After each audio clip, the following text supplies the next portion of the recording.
Hello guys. तो title देख के आपको पता तो लग ही गया होगा हम क्या बात करने वाले हैं। तो सीएस एग्जीक्यूटिव ग्रुप वन के जिन बच्चों के दिसंबर में एग्जाम्स हैं, तो उनके माइंड में एक कन्फ्यूज़न है कि इसकी प्रिपरेशन जो है वो स्टार्ट कैसे करें। ठीक है, कितने टाइम में हमें कौन सा सब्जेक्ट ख़त्म करना चाहिए, पूरा सिलेबस कैसे ख़त्म होगा, कितने टाइम में ख़त्म होना चाहिए और रिवीजन के लिए कितना टाइम बचना चाहिए। ठीक है, तो आइडियली जिस टाइम मैं ये वीडियो रिकॉर्ड कर रहा हूँ, ठीक है, तो ये है 14 जून 2026। ठीक है, तो 14 जून 2026 को बेटा मैं वीडियो रिकॉर्ड कर रहा हूँ और आपके एग्ज़ाम हैं दिसंबर 2026 में। ठीक है, तो अराउंड 20 दिसंबर को स्टार्ट होते हैं वो। तो अगर हम टाइम देखें तो कितना टाइम पड़ा है, तो अराउंड 6 मंथ्स पड़े हैं हमारे पास।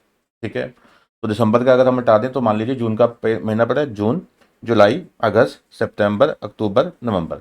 ठीक है, तो ओवरऑल हमारे पास मोर देन 6 मंथ्स हैं। ठीक है, तो मान लीजिए 6 महीने के करीब पड़े हमारे पास। तो पहला क्वेश्चन तो ये है कि सर पूरा सिलेबस कितने टाइम में ख़त्म होना चाहिए। ठीक है, पूरा सिलेबस कितने टाइम में ख़त्म होना चाहिए, रिवीजन के लिए कितना टाइम बचना चाहिए, कौन सा सब्जेक्ट कितने टाइम के अंदर ख़त्म होना चाहिए। ठीक है, ये सारी बातें क्या हैं हम इस सेशन में करने वाले हैं। तो सबसे पहले तो मैं ये कहूँगा कि बहुत सारे स्टूडेंट्स ऐसे हैं जो वीडियो देख लेते हैं और ना वो वीडियो को लाइक करते हैं, ठीक है, ना आगे कोई कमेंट करते हैं, ना कोई आगे वो चैनल को सब्सक्राइब करते हैं। तो सबसे पहले जो चैनल है, ठीक है, उसको सब्सक्राइब कीजिए ताकि आपको इस प्रकार की जो रेलेवेंट वीडियोज़ हैं आपके लिए, ठीक है, वो आप क्या है कि आपको नोटिफिकेशन मिले। ठीक है, और आप उसको जो है देख सकें और अपना बेनिफिट ले सकें। ठीक है, तो सबसे पहले तो ये है कि सर अब टाइम जो बचा है अराउंड 6 महीने बचा है। ठीक है, तो सब्जेक्ट कौन से स्टार्ट करें। ठीक है, सारे सब्जेक्ट इकट्ठे स्टार्ट करें, पहले 2 सब्जेक्ट स्टार्ट करें या 3 स्टार्ट करें, फिर किस तरीके से आगे बढ़े हम।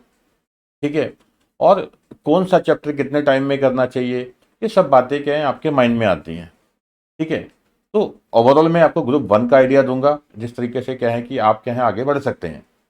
ठीक है, तो पहले आप समझिए कि आपके पास सब्जेक्ट कौन कौन से हैं।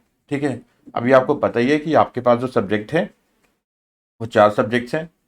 ठीक है, पहला JIGL का jurisprudence interpretation and general law. ठीक है, दूसरा आपके पास है CLP का company law and practice. Third आता है SBIL का।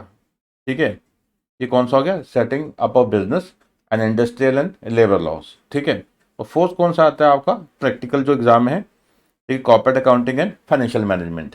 ठीक है, तो यहाँ पे आपको प्रैक्टिकल क्वेश्चन सॉल्व करने होते हैं। एक्चुअल में आपको सही बताऊँ तो अप्रोच तो चारों एग्जाम में ही आपकी प्रैक्टिकल होनी चाहिए।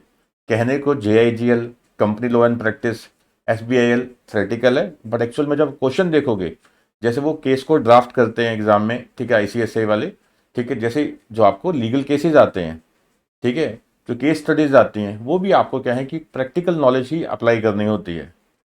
ठीक है, तो ये कहना कि ये थ्योरेटिकल सब्जेक्ट्स हैं, ठीक है, ये प्रैक्टिकल सब्जेक्ट्स है, प्रैक्टिकल सब्जेक्ट है CAFM, ये थोड़ा सा गलत हो जाता है। ठीक है, अगर आप देखोगे तो ये चारों ही क्या हैं काइंड ऑफ प्रैक्टिकल हैं, क्योंकि जब तक आपको प्रैक्टिकल इम्प्लीमेंटेशन समझ नहीं आएगी तो ये जो आपके बाकी एग्जाम है CLP हो गया, SBIL हो गया या JIGL, ये भी निकालना मुश्किल हो जाता है। ठीक है, वो आपको मैं बताऊंगा अभी कि प्रैक्टिकल इम्प्लीमेंटेशन कैसे होती है। ठीक है, एग्जाम में क्वेश्चन कैसे आते हैं वो सब बताऊंगा आपको। देखो, पहले तो क्या है कि ये 4 सब्जेक्ट हैं, तो पहला क्वेश्चन आता है कि सर सब्जेक्ट कौन सा स्टार्ट करें। तो मल्टीपल क्वेश्चंस में आपको जो मुझे बच्चों के क्वेश्चन पूछे जाते हैं, ठीक है, उनके सबके आंसर दूंगा, बट आप थोड़ा पेशेंस रखना, वीडियो को जो लास्ट तक देखना।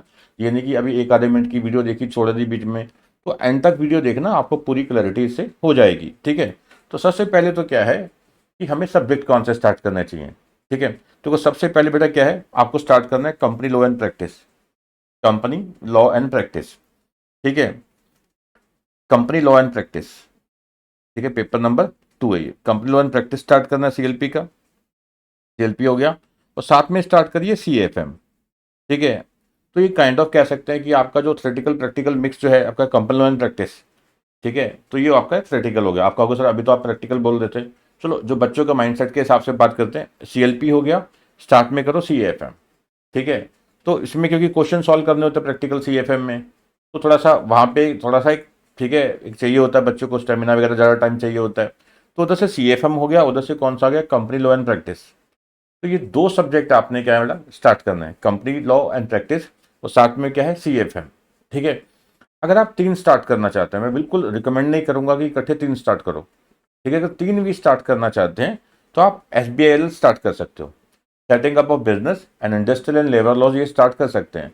बट मेरी रिकमेंडेशन ये रहती है कि जब आपका कंपनी लॉ का अराउंड 20 to 25% सिलेबस हो जाता है, बेसिक जो बेसिक चैप्टर है, डेफिनेशंस हैं, इनकॉर्पोरेशन ऑफ कंपनीज हैं, ठीक है, प्रोस्पेक्टस है, डिविडेंड है, चार्जेस, जो मेन मेन चैप्टर हैं वो जब हो जाते हैं, कुछ चैप्टर हो जाते हैं, उसके बाद आप SBIL स्टार्ट कीजिए, ठीक है। तो पहला क्या करना है, company law and practice start करना है, फिर साथ में CFM स्टार्ट करना है, और जब 20 to 25% आपका सिलेबस हो जाता है तो आपको स्टार्ट करना चाहिए क्या, SBIL, ठीक है। तो सम कंपनियों का 20 to 25% हो जाएगा, then you can start SBIL, ठीक है।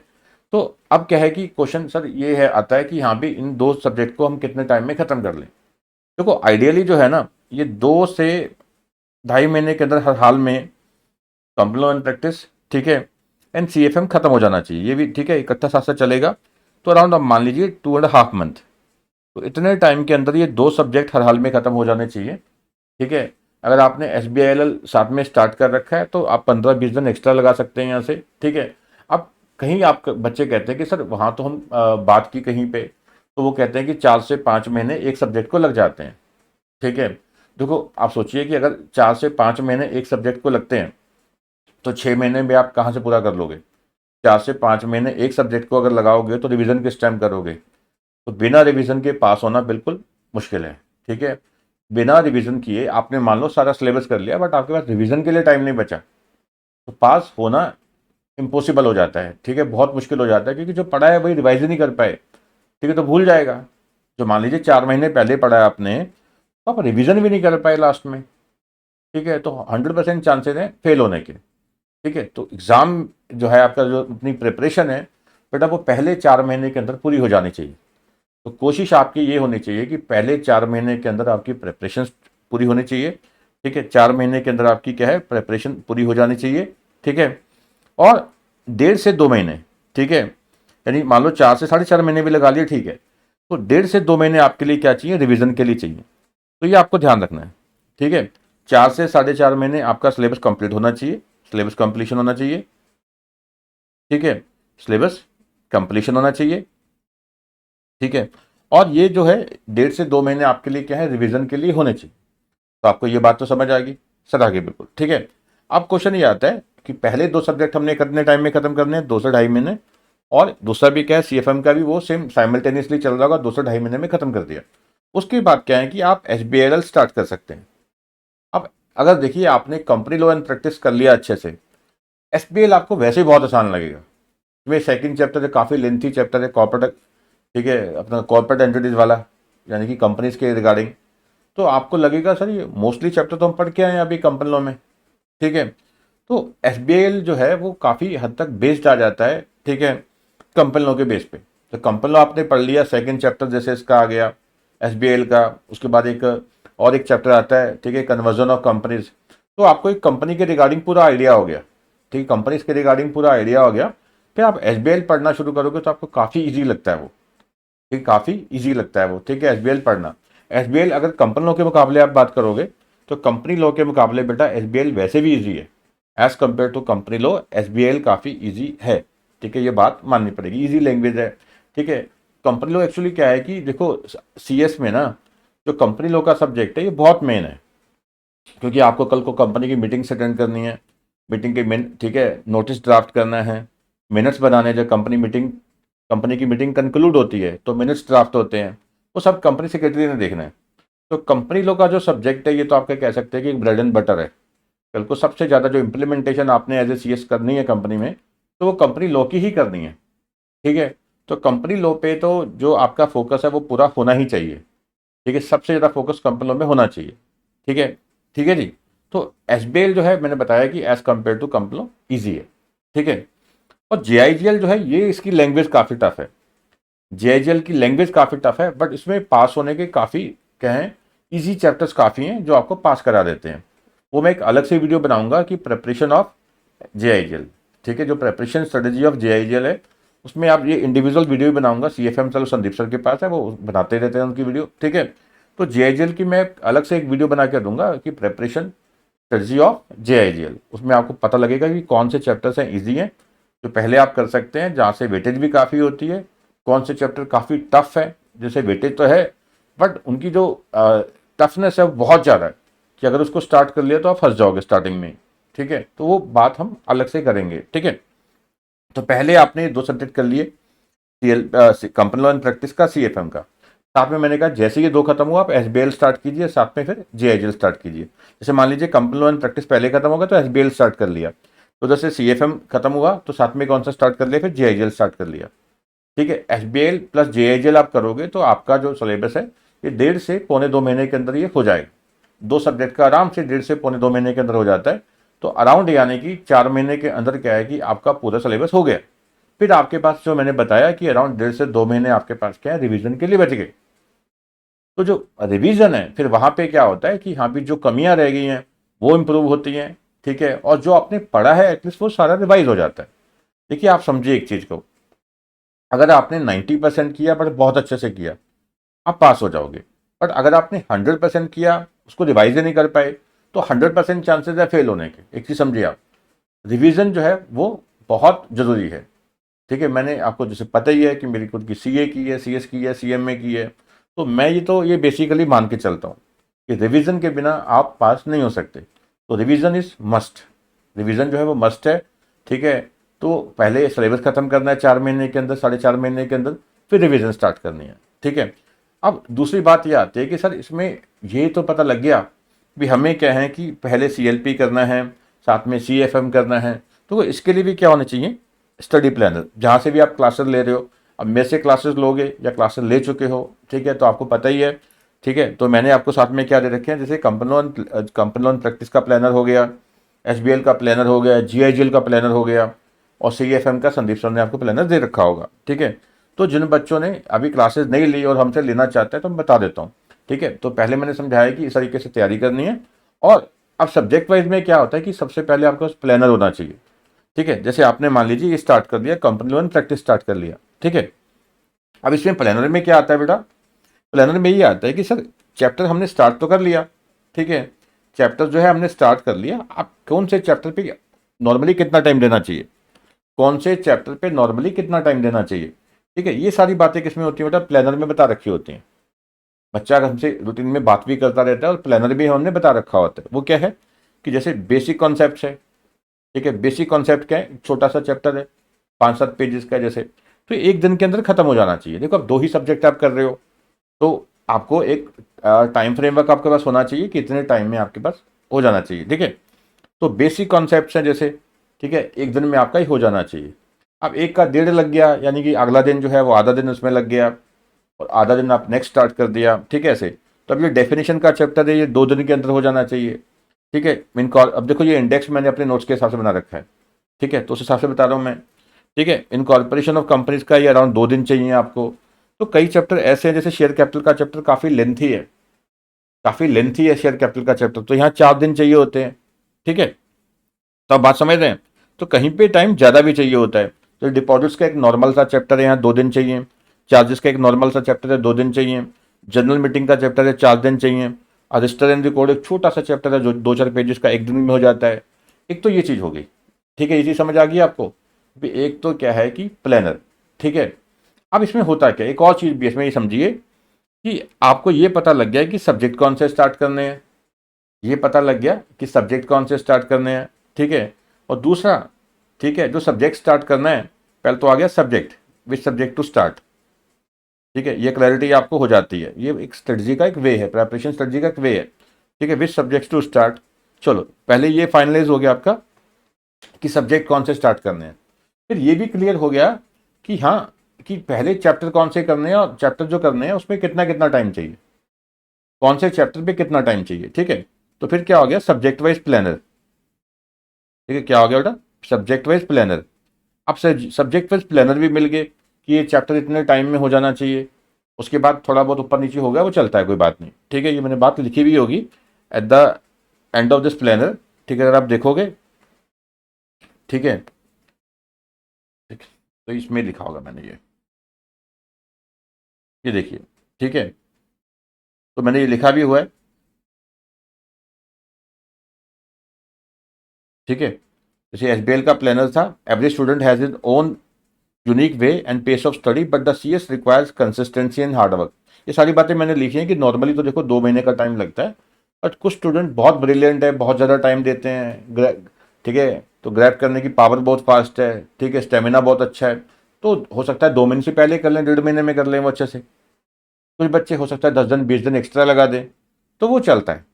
ठीक है, तो पहले आपको ये चीज़ क्लियर हुई कि पहले तो ये डिसाइड हुआ कि सब्जेक्ट कौन से स्टार्ट करने हैं, दूसरा प्लानर कौन से चैप्टर को कितना टाइम देना है, ये भी क्लियर हो गया कि एक सब्जेक्ट को कितने टाइम में ख़त्म करना है। फिर एक सबसे इंपॉर्टेंट बात आती है कि जो भी करना है हमें, ठीक है, how to cover a subject, मतलब व्हाट टू स्टडी कह सकते हैं इसमें आप, व्हाट टू स्टडी, ठीक है, एंड हाउ टू स्टडी। पढ़ना क्या है, कैसे पढ़ना है, एक बहुत सिंपल मेथोडोलॉजी है, एक बहुत सिंपल बेटा मेथोडोलॉजी है जिसको आपने फॉलो करना है। अगर आप इस स्ट्रेटजी को फॉलो करते हैं तो आपको अलग अलग टीचर्स के जो, ठीक है, नोट्स वगैरह देखने की कोई ज़रूरत नहीं है। ठीक है, अलग अलग जगह से आपको कंटेंट को इकट्ठा करने की कोई रिक्वायरमेंट नहीं है। तो स्ट्रेटजी बहुत सिंपल है। देखो सबसे पहले तो क्या है, जो आपके लेक्चर्स हैं, ठीक है, lectures with study notes, lectures with study notes वो कवर कीजिए। जैसे मान लीजिए हमारे लेक्चर्स हैं, ठीक है, तो आप एक चैप्टर कर रहे हो, वही कंपनी लॉ का मान लीजिए बेसिक्स कर रहे हो, ठीक है, बेसिक्स ऑफ कंपनी चैप्टर कर रहे हो, ठीक है, उसके जो स्टडी नोट्स होंगे वो साथ में आपने सामने रखे हुए हैं, स्टडी नोट्स सामने रखे हैं, लेक्चर्स आप देख रहे हो, ठीक है, तो आपको वो लेक्चर अच्छे से समझ आ गया, चैप्टर आपने पूरा कर दिया। तो नेक्स्ट क्वेश्चन ये है कि क्या सर अगला चैप्टर स्टार्ट कर दें। एक चैप्टर आपने पूरा कर लिया कि क्या सर अगला चैप्टर स्टार्ट कर दें, नहीं, ठीक है, अभी आपने केवल क्या किया है, जो लेक्चर देखा है स्टडी नोट्स के साथ, ठीक है, तो ठीक है, आपको लग रहा है कि आपको चैप्टर समझ आ गया, तो क्वेश्चन ये है कि नेक्स्ट चैप्टर स्टार्ट कर दें, बिल्कुल नहीं, ठीक है, अभी चैप्टर स्टार्ट नहीं करना। तो आपने क्या करना है कि जो क्वेश्चन आंसर्स हैं, पास्ट ईयर के जो क्वेश्चन आंसर्स हैं चैप्टर बाय चैप्टर, वो करने होते हैं। जैसे बेसिक्स कंसेप्ट्स ऑफ कंपनी का आपने क्या है नोट्स के साथ जो वीडियो लेक्चर है वो देख लिए, उसके बाद आपने क्या करना है, इसके जो पास्ट ईयर के क्वेश्चन आंसर्स हैं वो करने हैं।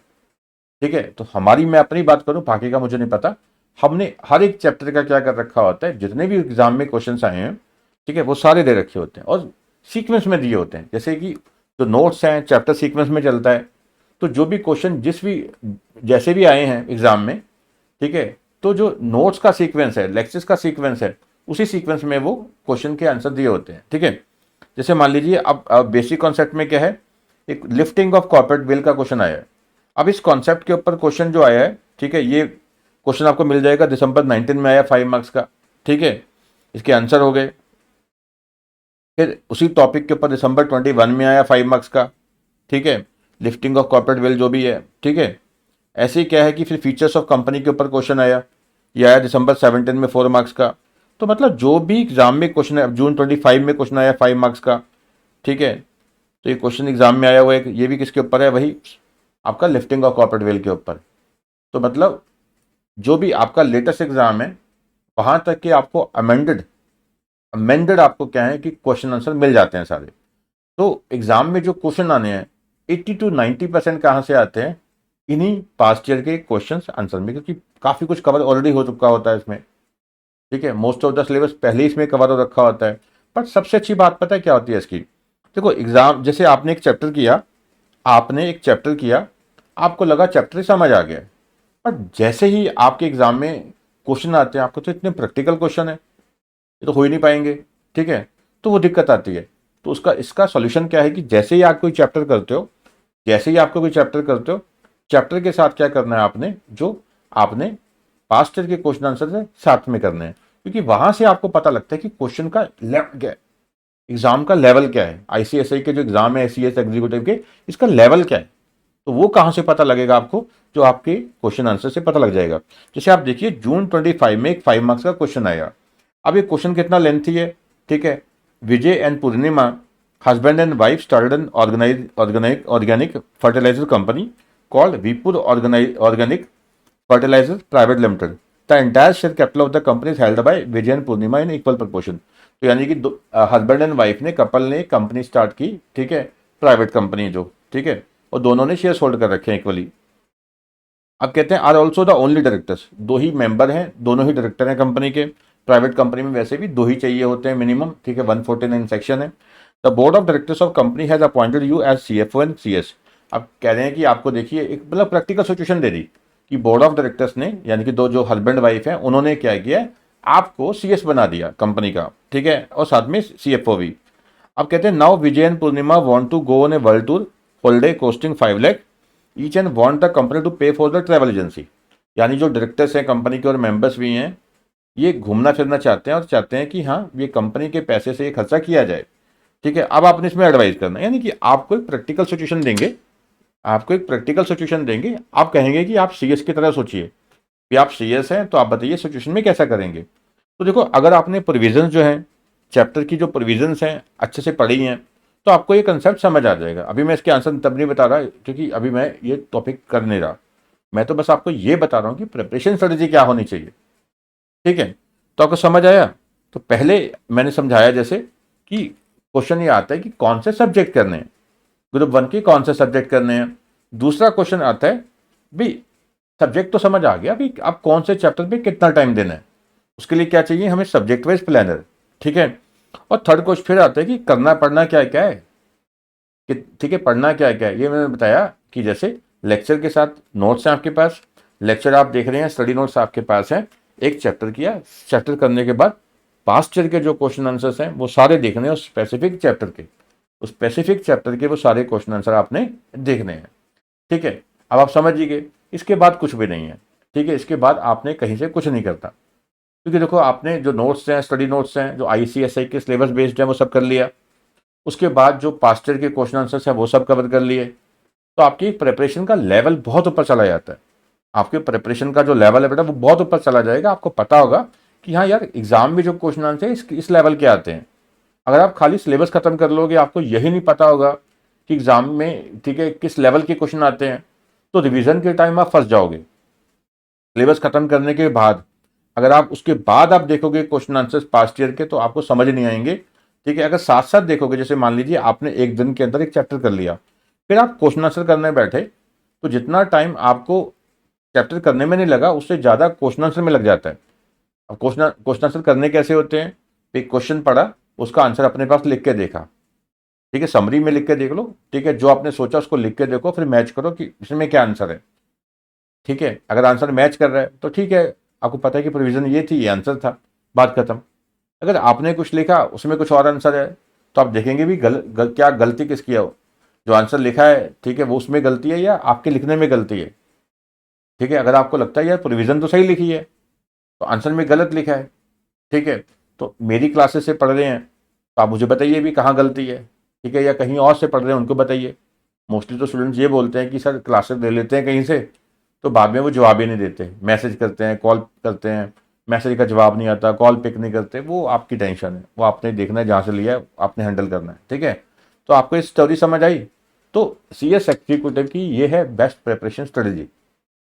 अगर आप इस स्ट्रेटजी को फॉलो करोगे तो आपका 4 से 4.5 महीने में सिलेबस भी पूरा हो जाएगा। और सबसे अच्छी बात क्या होगी कि आपने जो क्वेश्चन आंसर्स हैं वो साथ साथ किए हैं, ठीक है, उसका लेवल ही अलग होगा, उसका लेवल ही अलग होगा, क्योंकि आपने जो एग्जाम के क्वेश्चन आंसर्स हैं वो साथ साथ कर रखे हैं, ठीक है। अगर अब लास्ट में इसी चीज़ को जब आप रिवाइज करोगे तो आपको तो मज़ा आ जाएगा, क्योंकि आपको ना आपने बहुत अच्छे से पढ़ा है, तो रिवीजन भी बहुत अच्छे से होगी आपकी, ठीक है जी। आई होप आपको ये जो प्रिपरेशन स्ट्रेटजी है समझ आई होगी, ठीक है। तो जो स्टूडेंट्स हमारे हैं, ठीक है, उनके लिए तो ठीक है, और जो चैनल सब्सक्राइब कर रखा है, क्लासेस ले रखी हैं ऑलरेडी, ठीक है। तो जो बच्चे नए हैं इस चैनल पे, इस चैनल को सब्सक्राइब कर दीजिए और जो बेल आइकॉन है उसको प्रेस कर दीजिए, ताकि जो भी हम वीडियोस डालते हैं तो उसके आपको नोटिफिकेशन मिल सके और आप इन वीडियोस का फ़ायदा उठा सकें। Thank you.